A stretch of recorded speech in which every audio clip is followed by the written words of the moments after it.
ஏன்னா பார்த்தீங்கன்னா எந்த ஆர்டிஸ்ட்டுமே வந்து வேற எங்கேயும் பண்ண மாட்டாங்க. பணம் பண்ணுவாங்க, காசு வாங்குவாங்க, ஃபாரின் போவாங்க, சுற்றுவாங்க தமிழோட. பட் இவர் கார் ரேஸில் போய் தன்னோட உயிரையே பணையம் வச்சு நிறைய விஷயங்கள் பண்ணிட்டு இருக்காரு. சென்னையில நடந்த சிஎஸ்கே மேட்ச்ல அவர் வந்தது எல்லாருக்கும் ஒரு மிகப்பெரிய ஒரு ஷாக்கிங்கான ஒரு விஷயம் தான். தல தோனி வந்து அவரை பத்தி கை கற்கிறார், இவரு செகண்ட் பிளேயிங் நியூஸ் கொடுக்குறாங்க, ஆடியன்ஸு அல்லோலப்படுது, அரங்கமே அதிருது. இனி பிரஸ் மீட்டை பார்ப்பாரு, மக்களை சந்திப்பாரு, எல்லாம் ஒன்றே ஒன்றா நடக்கும். வெப்சைட்ல இருந்து ஒரு ஸ்கிரீன்ஷாட் எடுத்து போட்டுட்டு இருக்காங்க. என்னோட பார்வை எப்படி பார்க்கறேன்னா, அஜித்துடைய இந்த சமீப வளர்ச்சி வந்து வேற லெவல்ல போயிட்டு அப்படியே ஸ்டெப் பை ஸ்டெப் உச்சத்துக்கு போயிட்டு இருக்காரு. இந்த பத்மபூஷன் விருது வேற இத்தனை நாள் சொல்லாம இன்னைக்கு எதுக்கு இதை ஃபோக்கஸ் பண்ணணும்? இது எப்படி அஜித்தை அட்டாக் பண்ணலாம், அவர் பேரை டேமேஜ் பண்ணலாங்கிறதுக்காக ரொம்ப ரூம் போட்டு வடிவேலு ரூம் போட்டு காமெடி பண்றது மாதிரி ரூம் போட்டு யோசிச்சிருப்பாங்க. தனுஷ் பண்றதுக்கான வாய்ப்புகள் நிறைய இருக்கு. நல்ல கதையும் சொல்லலாம். அதுல நீங்க அஜித்தை வேற ஃபார்மேட்ல பார்க்கலாம், இங்க தனுஷ் டைரக்டரா மட்டும் நீங்க பார்க்கலாம். ஃபைட் கிளாஸ் ஃபைட் ஒன்று இருக்கு. சிம்பு இது வரைக்கும் பார்க்காத சிம்புவை நீங்க தக் லைஃப்ல பார்க்கலாம். ஸோ அஜித் சாரை பத்தி நம்ம நிறைய விஷயங்கள் பேசிட்டோம் சார். ஏன்னா வந்து இப்போ May 1 அவருடைய ரீலீஸ் மூவியும் வந்து வருது வீரம் மூவி. ஸோ இன்னொரு விஷயம் என்ன அப்படின்னா, இப்போ வந்து பத்மபூஷன் விருது வந்து வாங்கியிருக்காரு. ஸோ இதுவும் வந்து அஜித் சாருடைய ஃபேன்ஸுக்கு ஒரு மிகப்பெரிய ஒரு சந்தோஷமான ஒரு மூமெண்ட். ஸோ இந்த மூமெண்ட் நீங்க எப்படி சார் பார்க்கறீங்க? நானும் ரொம்ப சந்தோஷமா பார்க்குறேன். ஏன்னா பத்மபூஷன் வந்து சாதாரண வந்து அவார்டு கிடையாது, அது ஒரு மிகப்பெரிய அச்சீவ்மெண்ட்டே சாதனையாளர் கொடுக்கப்பட்டிருக்கூடிய விருது தான் அது. இந்திய அரசால கௌரவிக்கப்பட்டது அந்த விருது. அஜித் அதற்கு முழுமையா தகுதியான ஒரு நபர் தான். ஏன்னா பார்த்தீங்கன்னா எந்த ஆர்டிஸ்ட்டுமே வந்து வேற எங்கேயும் பண்ண மாட்டாங்க. பணம் பண்ணுவாங்க, காசு வாங்குவாங்க, ஃபாரின் போவாங்க, சுற்றுவாங்க தமிழோட. பட் இவர் கார் ரேஸில் போய் தன்னோட உயிரையே பணையம் வச்சு நிறைய விஷயங்கள் பண்ணிட்டு இருக்காரு.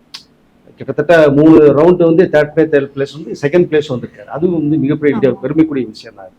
இந்த May 1 வரக்கூடிய பர்த்டேவுடைய கிஃப்டாவும் இந்த பத்மபூஷனை நம்ம வந்து பார்க்கலான்னு தான் நினைக்கிறேன் நான். அதில் அந்த அவார்டு கொடுக்குறப்ப அந்த அனௌன்ஸ்மெண்ட் கொடுக்கும்போதே அந்த அரங்கமே கொஞ்சம் அதிருது. கொஞ்சம் அஜித்தை பார்த்தோம்னா அஜித்துக்குன்னு எங்கேனாலும் ஃபேன்ஸ் இருக்காங்கிறதே நம்ம பார்க்க முடியுதுல்ல. அழகாக ஸ்டைலில் அவர் வாக் பண்ணி வந்து அழகாக அப்படி கெத்தாக வந்து நின்று இப்போ பின்னாடி பார்த்தா அவங்க பிரதர் ஷாலினி மேம், அவங்க பொண்ணு பையன்லாம் உட்காந்து ரொம்ப கிளாஸ் பண்ணி, அது உண்மையிலே இந்த விஷயம் வந்து பெருமைக்குரிய விஷயம். இந்த தருணம் வந்து அஜித் ஃபேமிலி வந்து மறுக்கவே முடியாது, மறக்கவும் முடியாது. அப்படி ஒரு சம்பவம் தான் இன்னைக்கு வாங்கியிருக்கிறது. உண்மையிலேயே நம்ம தமிழ் திரையுலகத்துக்கு மிகப்பெரிய ஒரு பெருமைக்குரிய விஷயமா தான் நான் பார்க்குறேன். இந்த ரசிகர்களுக்கு மிகப்பெரிய ஒரு விருது தான் இது. அவருடைய தலை வந்து வாங்கியிருக்காருன்னா சாதாரண விஷயம் கிடையாது. இந்த விருதுக்கு முழு தகுதியான ஒரு நபர் தான் நான் நினைக்கிறேன். இன்னும் மேற்கொண்டு இது மாதிரி சில விருதுகளும் அவர் வாங்கணும்னு நம்ம வாழ்த்துக்கிறோம். ஏன்னா அந்த அவருக்கு அந்த பத்மபூஷன் அவார்டு வந்து அனௌன்ஸ் பண்ணதுக்கு அப்புறமே வந்து அந்த டைம்லயே அவர் வாங்கிட்டாருன்ற மாதிரி ஒரு மிகப்பெரிய ஒரு கொண்டாட்டமே வந்து அவருடைய ஃபேன்ஸுக்கு இருந்தது. ஸோ அந்த டைம்ல தான் வந்து தலைன்னு சொல்லிட்டு ஒரு நேம் கூப்பிடக்கூடாதுன்னு சொல்லிட்டு நிறைய விஷயங்கள் கான்ட்ரவர்சிஸும் போயிட்டு இருந்தது. இப்போ என்ன அப்படின்னா மோஸ்ட்லி தலை அஜித் தலைன்னு சொல்லக்கூடாது, பட் இருந்தாலும் அஜித் குமார் ஸோ அஜித் சார் வந்து மோஸ்ட்லி எந்த ஒரு ஃபங்க்ஷனுக்குமே அவர் வரமாட்டாருன்றது எல்லாருக்குமே தெரிஞ்ச ஒரு விஷயம். ஏன்னா பாஸ்ட் இயர்ஸ்ல வந்து ஒரு இஷ்யூஸ் நடந்ததுனால அதுக்கப்புறம் எந்த ஒரு ஆடியோ லான்ச்சுக்கும் எதுக்குமே அவர் வந்தது கிடையாது. பட் இப்போ வந்து சிஎஸ்கே மேட்ச், சென்னையில நடந்த சிஎஸ்கே மேட்ச்ல அவர் வந்தது எல்லாருக்குமே ஒரு மிகப்பெரிய ஒரு ஷாக்கிங்கான ஒரு விஷயம் தான்.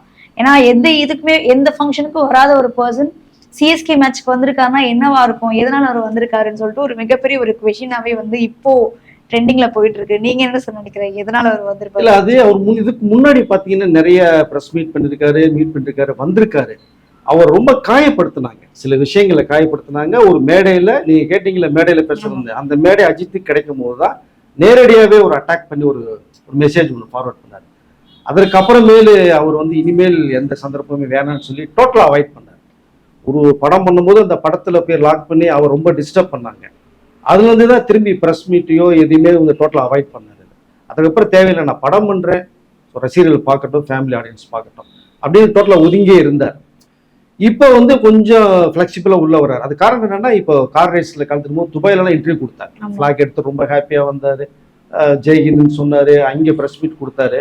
அதற்கு பிறகு இங்க வரும்போது இப்ப கொஞ்சம் கொஞ்சமா உள்ள வர்றாரு. இப்பதான் உள்ள வர்றாரு, ரொம்ப ஆக்டிவா இருக்கிற மாதிரியும் தெரியுது நம்மளுக்கு. பாஸ்ட்ல இல்லாத ஒரு பர்சன் இப்போ அகைன் ஒரு மிகப்பெரிய ஒரு ஆக்டிவ் ஆகும் போது என்ன விஷயமா இருக்கும், எதனால அப்படின்ற மாதிரி இருக்கு. அதுக்கு ஒரு பேக்ரவுண்ட் இருக்கு. அது டைம் வரும்போது பேசலாம், கண்டிப்பா தெரிய வரும், வெயிட் பண்ணுவான். பட் இப்போ வந்து உள்ளுக்குள்ள வந்து பார்க்கும்போது அவர் கிரிக்கெட் மேட்ச்லாம் வரவே மாட்டார். ஆமா. அன்னைக்கு பார்த்தீங்கன்னா ஃபேமிலியோட வந்து சிஎஸ்கே வந்து பார்த்துட்டு அங்கே கேலரியில் வந்து ஒரு தலையில் 2 தலை இருக்காருன்னு அந்த வர்ணையில் சொல்ல போய் கேமராமேன் எல்லாம் திரும்ப பார்த்தா நான் ஆடிட்டு இருக்காரு. தலை தோனி வந்து அவரை பற்றி கை காக்கிறார், இவரு ஷேக்கன் பண்ணார், ஃப்ளைங் கிஸ் கொடுக்குறாங்க, ஆடியன்ஸு அல்லோலப்படுது, அரங்கமே அதிருது, கதற விட்டாரு. அங்கேயே அஜித்தே கடவுளே தலைன்னு ஒரே கத்து சவுண்டு தான். மேட்ச் அன்னைக்கு வந்து ரொம்ப செலிப்ரேட்டாக இருந்தது, இந்த பக்கம் தலை அந்த பக்கம் ஒரு தலைன்னு சொல்லி. பட் இப்போ இறங்கி வர்றது நல்ல வரவேற்பு கூடிய ஒரு விஷயமா தான் நான் பார்க்குறேன். நான் மீடியாவுக்கு வர்றது, மக்களை சந்திக்கிறதெல்லாம் வந்து நல்ல விஷயம் தான். இனிமேல் அவர் உள்ள இறங்குவார். இனிமேல் நீங்கள் பொறுத்து பாருங்க, ஒன் பை ஒன்னா உள்ள வருவார். அங்கே ஸ்டேடியத்திலையும் வந்து உள்ளுக்குள்ள கிரவுண்ட் எல்லாம் கூப்பிட்டுருக்காங்க. அவரை கேலரியில் இருந்தவர் வந்து கிரவுண்டுக்குள்ள கூப்பிட்டு வச்சு அங்கே ஒரு 1/2 hour பேசுகிற எல்லாத்திட்டையும் பேசியிருக்காங்க. பேசி எல்லாத்தையுமே கை கொடுத்து பேசி ஃபோட்டோஸ் கொடுத்து பழைய அஜித்தை பார்க்குறது மாதிரி என்னோட பார்வை தெரிஞ்சிச்சு. பட் இது வந்து ஒரு நல்ல விஷயமா தான் நான் பார்க்குறேன். நான் கண்டிப்பாக இனி ப்ரெஸ் மீட்டை பார்ப்பாரு, மக்களை சந்திப்பாரு, எல்லாம் ஒன் பை ஒன்னா நடக்கும். ஸோ நிறைய பாசிட்டிவான விஷயங்கள் வந்து அவரை பத்தி இருந்தாலுமே வந்து ஒரு சின்ன ஒரு கான்ட்ரவர்சி வந்து வந்திருக்கு. என்னடினா ஓல்டு ஹீரோயினி வந்து அவர் கூட நடிச்ச ஒரு ஹீரோயினி ஹீரா அப்படின்றவங்க. ஸோ அவங்க போட்ட ஒரு போஸ்ட் வந்து ஒரு சின்ன ஒரு கான்ட்ரவர்சியா வந்து இப்போ போயிட்டு இருக்கு. ஸோ இந்த விஷயங்கள் நீங்க எப்படி சார் பாக்குறீங்க? இல்ல அது ஃபேக் நியூஸ் தான் நான் நினைக்கிறேன். நான் ஏன்னா அவங்களுடைய இன்ஸ்டாவிலையோ ட்விட்டர்லயோ இதுலையுமே ஃபேஸ்புக் போட கிடையாது. அவங்க ஒரு வெப்சைட்ல இருந்து ஒரு ஸ்கிரீன்ஷாட் எடுத்து போட்டுட்டு இருக்காங்க. என்னோட பார்வை எப்படி பார்க்குறேன்னா, அஜித்துடைய இந்த சமீப வளர்ச்சி வந்து வேற லெவலில் போயிட்டு இருக்கு. அப்படியே ஸ்டெப் பை ஸ்டெப் உச்சத்துக்கு போயிட்டு இருக்காரு. இந்த பத்மபூஷன் இது விருது வேற இத்தனை நாள் சொல்லாம இன்னைக்கு எதுக்கு இதை ஃபோக்கஸ் பண்ணணும் அப்படிங்கிற ஒரு விஷயம் தான். பத்மபூஷன் வாங்குறாரு, இந்திய அரசு கௌரவிக்குது. இந்த பக்கம் பார்த்தா குட் பேக் கலெக்ஷன் 400 அள்ளிட்டு போகுது. இந்த பக்கம் மேட்ச்சுக்கு வர்றாரு, ப்ரெஸ் பீப்புளை பார்க்குறாரு. அஜித் பார்த்தா வேற ஒரு ஸ்டைலில் போறாரு, வேற ஒரு இடத்துக்கு வந்துருவாரோ அப்படின்னு நிறைய பிடிக்காதவர்கள் பண்ற வேலையாக தான் நான் இதை பார்க்குறேன். ஹீரோ அவங்க வந்து அஜித்தோட வந்து நடிச்சவங்க. காதல் கோட்டை படத்துல எல்லாம் அஜித்தோட பண்ணவங்க ஒன் சைடு லவா இந்த கேரக்டர் இருக்கும். பட் அப்படி பண்ணவங்க தான் அவங்க. பட் கிட்டத்தட்ட ஒரு 30 வருடங்களுக்கு பிறகு இந்த விஷயத்தை இப்போ அவங்க சொல்லணும்னு அவசியமே கிடையாது. அவங்க ஒரு கம்பெனி வச்சு லைஃப் செட்டில் ஆகிட்டு அவங்க வேற பக்கம் டிராவல் ஆகிறாங்க. இது எப்படி அஜித்தை அட்டாக் பண்ணலாம், அவர் பேரை டேமேஜ் பண்ணலாங்கிறதுக்காக ரொம்ப ரூம் போட்டு வடிவேலு ரூம் போட்டு காமெடி பண்றது மாதிரி ரூம் போட்டு யோசிச்சிருப்பாங்க போட்டிருக்கு. அப்போ இன்னைக்கு பத்மபூஷன் வாங்கும்போது இந்த மேட்டரை ஓப்பன் பண்ணுவோமே சும்மான்னு சொல்லி கேஷுவலாக அடிச்சு விட்றாங்க. அது ஒரு ஃபேக் நியூஸாக தான் நான் நினைக்கிறேன். நான் அவங்க ஐடியிலேருந்து எதுவுமே வர கிடையாது. பட் யார் என்ன சொன்னாலும் அஜித்துடைய அந்த ஃபேம் அந்த வளர்ச்சியை தடுக்க முடியாது அப்படிங்கிறதான் என்னோட பேரில் நான் நினைக்கிறேன். நான் இதை இதை ஒரு கெட்ட செய்தியை காதல் வாங்கிட்டு பட்டு போயிட்டே இருப்பாங்க. பட் இது வந்து தவறுதலான ஒரு செய்தி தான். இந்த மாதிரி வந்து பிடிக்காதவர்களை பற்றி இந்த மாதிரி விஷயங்கள் சொல்றது வந்து மிகப்பெரிய ஒரு தவறு. இதை போட்டவர்கள் இவங்க போடாமல் இருக்குங்கிறதா நான் இதை சொல்லிக்கொள்ள விரும்புகிறேன். ஏன்னா இப்போ வந்து சினிமா இண்டஸ்ட்ரியில ரொம்ப ஒரு கான்ட்ரவர்சியான விஷயங்கள்லாம் நிறைய போயிட்டு இருக்கு. ஏன்னா ஒருத்தவங்க வந்து ஒரு ஸ்டெப்பு முன்னேறிட்டாங்க அப்படின்னா அவங்கள பத்தி ஏதாவது ஒரு விஷயங்கள் இல்ல ஃபேக்கா வந்து ஏதாவது ஒண்ணு போட்டுக்கிட்டே தான் இருக்காங்க. நிறைய ஹீரோஸா இருக்கட்டும், ஹீரோயின்ஸ் பத்தி நிறைய விஷயங்கள். ஸோ இதெல்லாம் பாக்குறப்போ ஒருத்தவங்களை வளர விடுறதே வந்து ஒரு மிகப்பெரிய ஒரு தடங்களா தான் இருக்கு. இதை நீங்க எப்படி சார் பாக்குறீங்க? அதான் கெட்ட செய்திகள் இன்னைக்கு வந்து உடனே ஃபோக்கஸ் பண்றதுக்கு இன்னைக்கு நிறைய விஷயங்கள் கையில் வச்சிருக்காங்க. மொபைல்ங்கிற ஒரு ஆப் ஒன்று போதும், அதை வச்சுக்கிட்டு 1000 விஷயத்தை பண்றாங்க. நல்ல விஷயங்கள் எவ்வளோ இதில் இருக்கு, அதை விட கெட்ட விஷயங்கள்லாம் பரப்புறாங்க. அப்படிதான் அஜித்தை பத்தி இப்போ நிறைய விஷயங்கள் கெட்டதை வந்து பரப்பிட்டு இருக்காங்கன்னு தான் நான் நினைக்கிறேன். நான் குட் பை டாக்லி படம் பார்த்துட்டு வந்தா கூட படமே ஒன்றும் கிடையாது, கதையே இல்லை, லாஜிக் இல்லை அப்படின்னாங்க. படம் பார்த்தீங்களா, திருப்தியா இருந்துச்சு, 200 ரூபா கொடுத்து விசில் எடுத்தானா, கை தட்டினானா, படம் ஆரம்பிச்சு படம் முடிஞ்சதா, இதுதான் ஆடியன்ஸுக்கு வேணும். அதை தான் இந்த குட் பை டாக்லியில் வந்து அஜித் பண்ணியிருப்பார், ஆதிகரத்துன்னு சொல்லியிருப்பார். பட் அது படம் சரியில்லை அப்படின்னாங்க. இப்படிதான் ஒன்னொன்னா ஒரு விஷயத்த வந்து வளர்ந்த பிறகு அவரை வந்து எப்படி தடுக்கலாம் அப்படிங்கிறது மட்டும் தான் ரொம்ப திங்க் பண்றாங்க.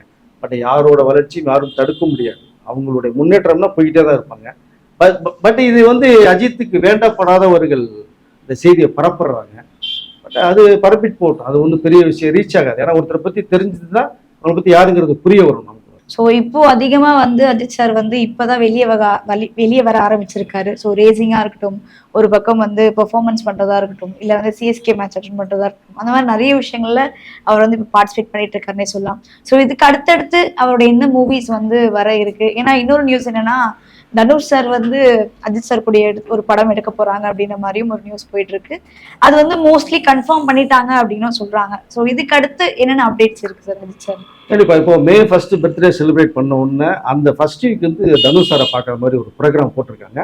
தனுஷ்க்கு கதை சொல்லிட்டாங்க. இப்போ பவுண்டட் ஸ்கிரிப்ட் ரெடி. அது நல்ல கதை அம்சம் உள்ள ஒரு படமாக தான் இருக்கும்னு நினைக்கிறேன். பட் அஜித் வந்து மேக்சிமம் தனுஷோட படத்துக்கு பண்ணுறதுக்கு வாய்ப்புகள் நிறையா இருக்கு. இந்த லைனப்ல வந்து ஆதிக்கும் ஒரு கதையை சொல்லி ஹோல்ட் பண்ணி வச்சிருக்காங்க. பட் அந்த கதையும் ரெடியா இருக்கு. பட் எனிவே எதுவா இருந்தாலுமே இந்த அக்டோபர் வரைக்கும் ஒரு கார் ரேஸ்லாம் இருக்காரு. பட் இப்போ கமிட்மெண்ட் பண்ணிடுறாரு. உங்களுக்கு மே ஃபர்ஸ்ட் வீக்லாம் கண்டிப்பாக ரசிகர்களுக்கு மிகப்பெரிய ஒரு ட்ரீட் இருக்கும் இந்த அனௌன்ஸ்மெண்ட். உங்களுக்கு தனுஷ் பண்றாரு ஆதி பண்றாங்கிற விஷயத்த டிக்ளேர் பண்றாங்க. எனக்கு தெரிஞ்சு தனுஷ் பண்றதுக்கான வாய்ப்புகள் நிறைய இருக்கு. நல்ல கதையும் சொல்லப்படும். அதுல நீங்க அஜித்தை வேற ஃபார்மேட்ல பார்க்கலாம், இங்க தனுஷ் டைரக்டரா மட்டும் நீங்க பார்க்கலாம். ஏன்னா அவரு ஹீரோ மாஸ் ஹீரோ. ஸோ இங்க ஒரு டைரக்டரும் ஒரு ஹீரோவும் சேரும்போது அது வந்து வேற லெவல்ல இருக்கும். கண்டிப்பாக அப்டேட் வந்து உங்களுக்கு ஃபர்ஸ்ட் வீக் கண்டிப்பா வந்துடும். ஸோ டெஃபினட்டா வந்து அடுத்த மூவி வந்து தனுஷ் சார் டைரக்ட் பண்ற அஜித் சார் நடிக்கிற மூவி வந்து டெஃபினட்டா. ஸோ இன்னொரு விஷயம் என்ன அப்படின்னு பார்த்தீங்கன்னா தக் லைஃப். ஸோ தக் லைஃபோடைய ஆடியோ லான்ச் வந்து வெற்றிகரமாகவே முடிஞ்சிருக்கு அப்படின்னு சொல்லலாம். ஸோ அதே மாதிரி அந்த படத்துல எஸ்டிஆர் அண்ட் கமல்ஹாசன் இவங்களுடைய அந்த காம்போ வந்து ஒரு மிகப்பெரிய ஒரு எதிர்பார்ப்பே இருக்கு எல்லாருடைய ஃபேன்ஸுக்கும். ஏன்னா ரெண்டு பேருமே ஒரு மிகப்பெரிய ஒரு சூப்பர் ஸ்டார்னே சொல்லலாம் இல்லையா? ஸோ அந்த படத்துல வந்து ஒரு சீன் இருக்கு, அவங்க 2 பேருக்கும் ஒரு ஃபைட்டிங் சீன் இருக்கு அப்படின்னு சொல்றாங்க. ஸோ இந்த படத்துல என்னென்ன விஷயங்கள் இருக்கு, என்னென்ன மாதிரி அப்டேட்ஸ் வந்து இருக்கு சார்? கண்டிப்பாக சிம்புவுடைய கரியர்ல வந்து இந்த படம் பெஸ்ட் படமா இருக்கும். கில் சூப்பரா வந்து யங் சூப்பர் ஸ்டார் மாதிரி இருக்கிற அவர் உலகநாயகன். 2 பேருடைய காம்போ வந்து பியூட்டிஃபுல்லா வந்திருக்கு. மணிரத்ன மேக்கிங் ஸ்டைல் வேற லெவல் இருக்குன்றாங்க. சிம்புவுக்கு இந்த படம் வந்து ரசிகர்கள் மத்தியில் மிகப்பெரிய பேசப்படும். ஸோ அவருடைய கெட்டப்பே வேற ஒரு டைப்ல இருக்கு உங்களுக்கு. இதுல என்ன ஒரு சிறப்பு அப்படின்னா 3 கெட்டப்ல சிம்பு வர்றாரு. ஒரு யங் கெட்டப்ல ஒன்று வர்றாரு உங்களுக்கு.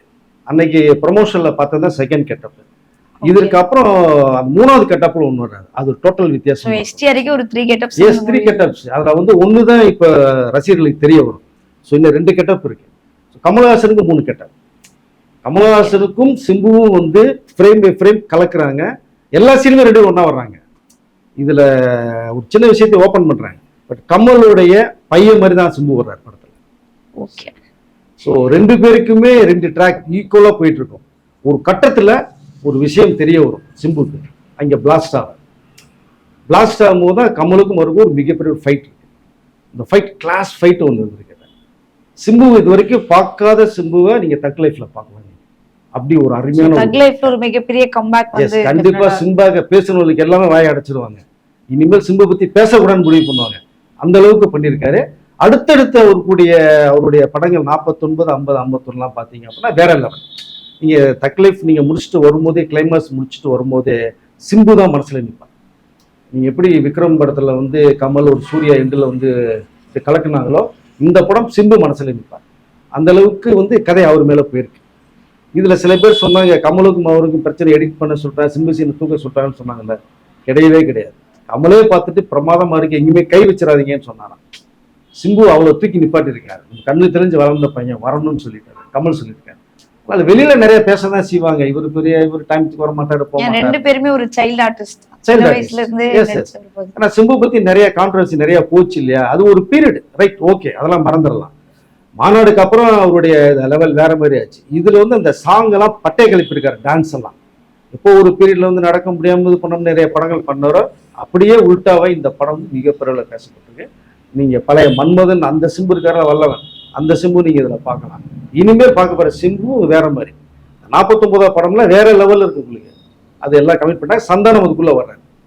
சந்தானம் வர்றாரு, கையாடல் இருக்கு. ஏன்னா மன்மதன் அவரை இன்ட்ரோடியூஸ் பண்ணாரு. சிம்பு கூப்பிட்டோன்னே சந்தானம் வந்து நான் ஹீரோ எத்தனை படம் பண்ணாலும் நீங்க கூப்பிட்டா வந்துடுறானேன்னு சொல்லிட்டாரு. ஸோ அந்த படத்துல சந்தானம் வேற வர்றாரு. 2 பேரும் ஈக்குவல் காமெடி. அப்புறம் அவங்களுக்கு பேரை வந்து கையாடல் லோகர் பண்றாங்க. டிராகன்ல பண்ண ஹீரோயின் இன்னைக்கு வந்து கனவு, அதாவது இளைஞர்களுடைய கனவு பெண்ணியா இருக்காங்க அவங்க. ஸோ அந்த ஒரு காம்போ நல்லா இருக்கும். 50வது படம் அவருடைய லட்சிய படம். கதை வந்து அருமையான கதை. சார் எப்படி ரெட்ரோ படம் இந்த ரஜினி சார் கதை சொல்லி சூர்யா பண்றாரோ இந்த கதையும் ரஜினி சார்ட்ட போன கதை. ரஜினி சார்ட்ட போயிட்டு அது கொஞ்சம் பிரேக் ஆச்சு. பிரேக் ஆச்சுன்னா சூழ்நிலைகள் சரியில்லை. அதனால வந்து சிம்பு கிட்ட சொன்னோன்னா சிம்பு உடனே லாக் பண்ணிட்டான். இது நான் பண்றேன், ரஜினி சாருக்கே பிடிச்ச கதைனா எனக்கு ரொம்ப பிடிக்கும்னு சொல்லிட்டு இந்த கதையை சொல்லிட்டு அவர் சொந்த படமா பண்றாரு. அது வந்து வேற பேட்டர்ன். அது அந்த படம் வந்ததுக்கு அப்புறம் சிம்பு நீங்க பாருங்க எப்படி இருக்குன்னு 51வது படம் மசூன் மாரிமுத்து, அது வேற ஒரு டைம். இப்படி படத்துக்கு கூட வெரைட்டி காமிக்கிறாரு. இது சம்பந்தமா என்னோட சேனல் வி விஷன் ஒரு சேனல்லையும் நிறைய நான் பேசியிருக்கேன். நேரில் பார்த்தா கூட தெரியும். ஸோ கலக்கிருக்காரு சிம்பு உங்களுக்கு. அது அந்த அளவுக்கு இருக்கும். பட் தக் லைஃப் படம் கமலுக்கும் சரி சிம்புக்கும் சரி மிகப்பெரிய பேசக்கூடிய படம் அமையும். ஸோ அடுத்தடுத்து நிறைய அப்டேட்ஸ் வந்து காத்துட்டு இருக்கு அப்படின்னே சொல்லலாம். ஸோ நிறைய சினிமா அப்டேட்ஸ் வந்து ஷேர் பண்ணதுக்கு ரொம்ப நன்றி சார்.